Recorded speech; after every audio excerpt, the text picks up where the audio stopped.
Hi കൂട്ടുകാരെ, പുതിയൊരു വീഡിയോയിലേക്ക് എല്ലാവർക്കും സ്വാഗതം. അങ്ങനെ ഞാനൊരു പുതിയ മനുഷ്യനായിട്ടുണ്ട്, അതാവാൻ പോവുകയാണ്, നിങ്ങളെല്ലാവരും നോക്കിക്കോളൂ എന്നിങ്ങനെ വിനയൻ പറയുമ്പോൾ, എവിടെയാണ് നീ പുതിയ മനുഷ്യൻ? ഞാനിതാ ഇന്ന് മുതൽ നല്ലൊരു മനുഷ്യൻ തന്നെയാണ്.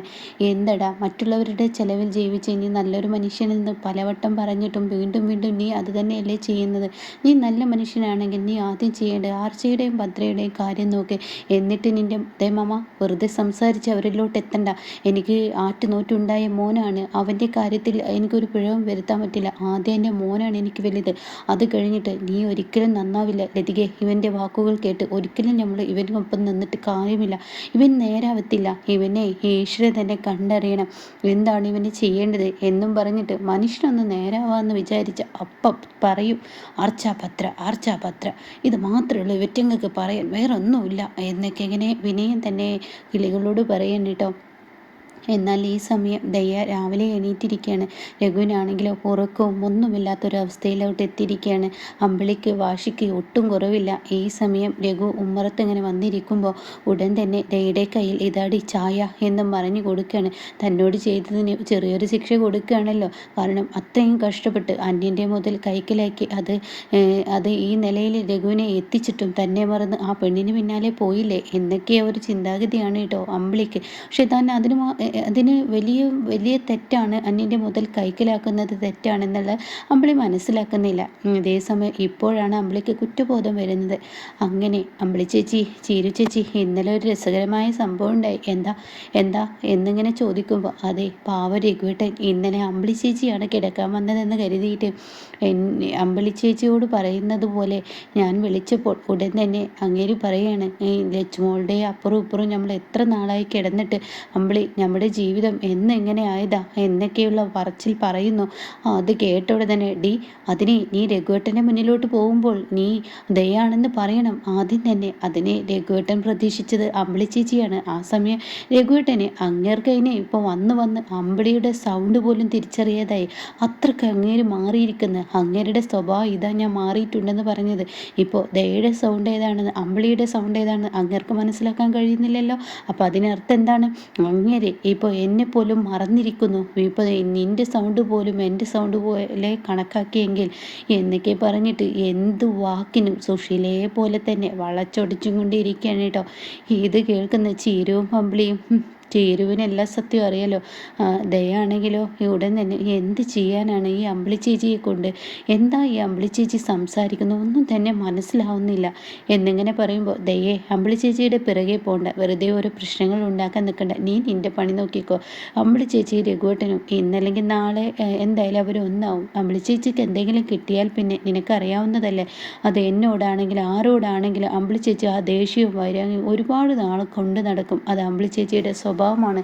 അത് മാറ്റിയെടുക്കാൻ കുറച്ച് പാടാണ്. അതുകൊണ്ട് ദയേ നീ നിൻ്റെ പണി നോക്കിക്കോ എന്നും പറയണം കേട്ടോ. പിന്നീട് മാഷ് അവിടെ നിന്ന് ഇറങ്ങുകയാണ്. മാഷാണെങ്കിലോ പോകുമ്പോൾ കാണുന്ന മഞ്ചാടി ഒരുത്തൻ്റെ കൂടെ ബൈക്കിൽ പോകുന്നതാണ്. ഈ സമയം മാഷ്, മോളെ എന്താണിപ്പത് എന്നും ഇങ്ങനെ മറ്റുള്ളവരുടെ കൂടെയൊക്കെ ബൈക്കിൽ പോയാൽ ആളുകൾ ഓരോന്ന് പറയില്ലേ അച്ഛാ? ആളുകൾ ഓരോന്ന് പറയുന്നതിനേക്കാൾ മുഖ്യം ഇവനില്ലേ, ആര്, അത് സച്ചി സാറിൻ്റെ മകനില്ലേ, അവനില്ലേ, ആരെക്കാര്യാണ് നീ പറയുന്നത്? സച്ചിയുടെ മോനെ കുറിച്ചാണോ? അവൻ്റെ പേര് നിനക്കറിയില്ലേ? അയാളുടെ പേര് പറയുന്നതിന് ഇഷ്ടമല്ല. ആ ഗോകുലും. അയാളിപ്പോൾ ഇടയ്ക്കിടയ്ക്ക് ഇങ്ങനെ കോളേജിലോട്ട് വന്നിരിക്കുന്ന അവനൊരു പണി കൊടുക്കണമല്ലോ, അതിനും കൂടിയാണ് അച്ഛാ ഞാൻ ഈ ബൈക്കിന് പിറകിൽ പോകുന്നതെന്ന് പറയുമ്പോൾ മാഷിൻ്റെ നെടുവീർപ്പൊന്ന് വീണു കേട്ടോ. എന്നാൽ ഈ സമയം മാഷ് പിന്നീട് അവിടെ നിന്ന് ഇറങ്ങുമ്പോൾ വനുമ പറയണം, മാഷേ മഞ്ചാടി മോൾ ഒരുപാട് മാറിയിട്ടുണ്ട്, അവളിനി ഒരിക്കലും തെറ്റിലോട്ട് പോവില്ല എന്ന് നമുക്ക് വിശ്വസിക്കാം. അത് കേട്ടോടെ തന്നെ മാഷ് പറയാണ്, ഞാൻ എല്ലാവരെയും അങ്ങനെയാണ് വളർത്തിയത്, പക്ഷേ എൻ്റെ 2-3 മക്കൾക്ക് ഞാൻ പറയുന്നതൊന്നും കേൾക്കാൻ നേരമില്ല. എന്നാൽ എൻ്റെ അനുവും ചീരവും അവരുടേതായ അഭിപ്രായങ്ങൾ എടുക്കില്ല. എൻ്റെ അഭിപ്രായങ്ങൾക്കനുസരിച്ചാണ് അവർ മുന്നോട്ട് പോകുന്നത്. ബാക്കി മക്കളുടെ കാര്യമൊന്നും പറയാൻ പറ്റില്ല. അവരെപ്പോഴാണ് അവരുടെ സ്വഭാവം പുറത്ത് കാണിക്കുകയെന്ന് പറയാൻ പറ്റത്തില്ല. അവിടെ അച്ഛൻ പോലും അവർക്ക് പ്രശ്നമില്ലല്ലോ. ഞാൻ എന്തായാലും എൻ്റെ അനുമോളുടെ അടുത്തോട്ട് പോകുന്നു. അത് കേട്ടോടെ തന്നെ മാഷിനോട് വനമ്മ പറയണേ, എന്തിനാ വെറുതെ അങ്ങോട്ടേക്ക് പോകുന്നത്? വെറുതെ ഒരു പ്രശ്നം ഉണ്ടാക്കണോ? അങ്ങോട്ടേക്ക് പോയിട്ട് സുശീലയല്ലേ ആള്, സുശീലയുടെ സ്വഭാവം നമുക്ക് എല്ലാവർക്കും അറിയുന്നതല്ലേ എന്നൊക്കെയുള്ള പറച്ചിൽ തുടങ്ങുമ്പോൾ ഉടൻ തന്നെ പറയാണ്, എനിക്കെൻ്റെ മോളെ കാണണം, അവളെ കണ്ടെങ്കിലേ എനിക്ക് എന്തെങ്കിലും ഒരു സമാധാനം കിട്ടത്തുള്ളൂ. ആ വീട്ടിൽ സുശീലയുടെ കയ്യിൽ അവളൊന്ന് സൂക്ഷിച്ച് നിൽക്കാനെങ്കിലും എൻ്റെ മോളോട് എനിക്ക് പറഞ്ഞു കൊടുക്കണം. എന്നാൽ മാഷിൻ്റെ അങ്ങനെ ഒരു തോന്നലുണ്ടെങ്കിൽ മാഷ് പോയി അനുവിനെ കണ്ടോളൂ. എന്നാൽ ഈ സമയമാണെങ്കിലോ സുശീല ഇവിടെ ഹർഷ കുറച്ച് എരിപിരി കയറ്റുന്ന സംസാരിച്ചിട്ടുണ്ടല്ലോ. അതുകൊണ്ട് തന്നെ സുശീല ഓടിച്ചെല്ലുകയാണ് ഈ പറയുന്ന അനുപമയുടെ അടുത്തോട്ടിട്ടോ. അനുപമയാണെങ്കിൽ ഭക്ഷണമൊക്കെ എടുത്തിട്ട് സുശീലയുടെ മുന്നിലോട്ട് വരികയാണ്. ദാ നിങ്ങൾക്കുള്ള ഭക്ഷണം. അത് കേട്ടോടനെ എടി നിൻ്റെ ഭക്ഷണം ആര് കഴിക്കാനാണ്? നീ വെച്ച് നീട്ടുന്ന ഒരു ഗ്ലാസ് വെള്ളം പോലും ഞാൻ കുടിക്കത്തില്ലടി. അതിനിതിൽ വിഷമൊന്നും ചേർത്തിട്ടില്ല. അതിന് വിഷമൊന്നും നീ ചേർക്കണ്ട. അതെ, നിൻ്റെ ഔദാര്യത്തിൽ എൻ്റെ മക്കളെല്ലാവരും കൂടി നിന്നെ അങ്ങ് തലയിലേറ്റിയപ്പോൾ നിൻ്റെ ഔദാര്യത്തിലുള്ളൊരു ജീവിതമാണ് എനിക്കിവിടെ എന്ന് നീ കരുതുന്നുണ്ടെങ്കിൽ അത് വേണ്ട. ഈ സുശീല ഒരിക്കലും നിൻ്റെ ഔദാര്യത്തിൽ ഇവിടെ ജീവിക്കില്ല. സുശീലക്ക് ഒരു വ്യക്തിത്വമുണ്ടടി. സുശീലയുടെ ലെവലിലാണ് ജീവിക്കുക. അല്ലാതെ നിന്നെ പോലെ തന്തക്ക് പിറക്കാത്ത ഒരു ആളല്ല ഞാൻ എന്നൊക്കെ ഇങ്ങനെ പറയാൻ കേട്ടോ. ആ സമയം ഇത് കേൾക്കുമ്പോൾ ഒട്ടും അനുപമയ്ക്ക് ഇഷ്ടമില്ല. അനുപമ പറയണേ, എന്തേ നിങ്ങൾ എന്ത് പറഞ്ഞാലും ഞാൻ സഹിക്കും. പക്ഷേ എൻ്റെ അച്ഛനെ തൊട്ടോ അമ്മയെ തൊട്ടോ പറഞ്ഞു കളിച്ചു കഴിഞ്ഞാൽ ഈ അനുപമയുടെ തനി സ്വഭാവം കാണുമെന്ന് പറയുമ്പോഴാണ് കേട്ടോ അങ്ങോട്ടേക്ക് മാഷ് കയറി വരുന്നത്. ആഹാ, അതിൽ വരുന്നുണ്ടല്ലോ. എന്തായാലും അവൾ കണ്ടിട്ടില്ല. ഒരു കൊടുക്ക മങ്ങിയർക്ക് എന്നും പറഞ്ഞ് സുശീല ഉമ്മറത്തോട്ട് വരാൻ കേട്ടോ. ആഹാ മാഷേ, നിങ്ങൾ കറക്റ്റ് സമയത്താണല്ലോ വന്നത്. ഞാനങ്ങ് പറഞ്ഞ് നാക്കുള്ളിലോട്ടിട്ടില്ല. അപ്പോഴേക്കും നിങ്ങളുടെ കയറി വരവ് അതെന്തായാലും ഇഷ്ടപ്പെട്ടു. അപ്പോഴേക്കും അനുപമയും ഇന്ദ്രനും പുറത്തോട്ട് ശബ്ദം കേട്ട് വരികയാണ്. അപ്പോൾ ഉടൻ തന്നെ മാഷു, ഓ സുശീല എന്നെക്കുറിച്ച് ഓർത്തത് നന്നായി. അതെ, നിങ്ങളെക്കുറിച്ച് ഓർത്തല്ല, നിങ്ങളുടെ മകളെ ഈ വീട്ടിൽ എല്ലാ ഭരണം നടത്താൻ നോക്കുമ്പോൾ നിങ്ങളുടെ മകളോട് പറഞ്ഞതാണ് ഞാൻ. സുശീലയെ ഭരിക്കാനും സുശീലയെ നേരാക്കാനും അവൾ നടക്കുമ്പോൾ അവളോട് ഞാൻ പറഞ്ഞതാണ്, ഇത് നീ തന്തക്ക് പിറക്കാത്ത അങ്ങനെയുള്ള സംസാരം ഞാൻ അവളോട് പറഞ്ഞു.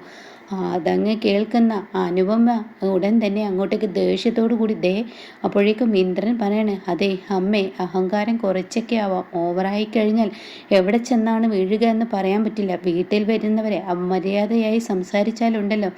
അത് കേൾക്കുന്ന മാഷ് ഇന്ദ്രനോട് പറയണേ, ഇന്ദ്ര, നീ നിൻ്റെ അമ്മയുടെ വാക്കുകൾ കേട്ട് ഇങ്ങനെ എടുത്തു ചാടി പറയുകയൊന്നും വേണ്ട. കാരണം സുശീല പറഞ്ഞത് ശരിയാണ്. തന്തക്ക് പിറക്കാത്തവൾ എന്ന് പറയുന്നത് അത് സുശീലയെ അർത്ഥമാക്കിയാണ് ആ സുശീല അത് പറഞ്ഞത്. അത് കേൾക്കുന്നതിനോടുകൂടി സുശീലയാണെങ്കിലോ ആകെ അങ്ങ് ഇല്ലാതായി പോയിട്ടോ. ഇതേ സമയം തനിക്ക് എന്ത് മറുപടി? നിങ്ങൾ എന്താ പറഞ്ഞത്? ഇങ്ങോട്ട് പറഞ്ഞിട്ടുണ്ടെങ്കിൽ അങ്ങോട്ടേക്കും പറയാം, അത് നിങ്ങൾ വാങ്ങിച്ചോളൂ എന്ന് അനുപമ പറയാണ്. എൻ്റെ വീട്ടിൽ കയറി വന്നിരിക്കുന്നത് എൻ്റെ അച്ഛനാണ്. എൻ്റെ അച്ഛനോട് അപമര്യാദയായി പെരുമാറിയാൽ എല്ലാം കണ്ട് നോക്കി നിൽക്കുമെന്ന് കരുതണ്ട. അപ്പം മാഷ് പറയണ്, സുശീലേ, ഒരുപാട് തെറ്റുകൾ നീ ആവർത്തിച്ചു. ഇനിയും തെറ്റിലോട്ട് പോകുമ്പോൾ അതെല്ലാം കണ്ട് പഴയതുപോലെ നിന്നെ സഹിച്ച് ഇനിയും ഞങ്ങൾ മുന്നോട്ട് പോകുന്നു നീ കരുതണ്ട. കാരണം ഒരു കോടതിയും ജയിലും ക്രിമിനലും ഒക്കെ ആയ ഒരു കൊലപാതകി എന്ന് മുദ്രകുത്തിയ ഒരാളാണ് സുശീല. അതൊന്നും ഓർത്താൽ സുശീലക്ക് നന്ന്. എന്നാൽ മറ്റുള്ളവരെ കൊണ്ട് പറയിപ്പിക്കണ്ട. ഇവിടെ ഇനി ഒരു ശബ്ദമുയർന്നു കഴിഞ്ഞാൽ നാട്ടുകാർ പറയുന്നത് നിന്നെ തന്നെ ആയിരിക്കും. അത് കേൾക്കുന്ന സുശീലയ്ക്ക് പിന്നീട് മിണ്ടാൻ നാക്കില്ല കേട്ടോ. കൊലപാതകി, ഒരു കുഞ്ഞിനെ കൊന്ന കൊലപാതകി എന്നുള്ള വാക്കുകളൊക്കെ കേൾക്കുമ്പോൾ തനിക്ക് തന്നോട് തന്നെ വെറുപ്പ് തോന്നുന്നു കേട്ടോ.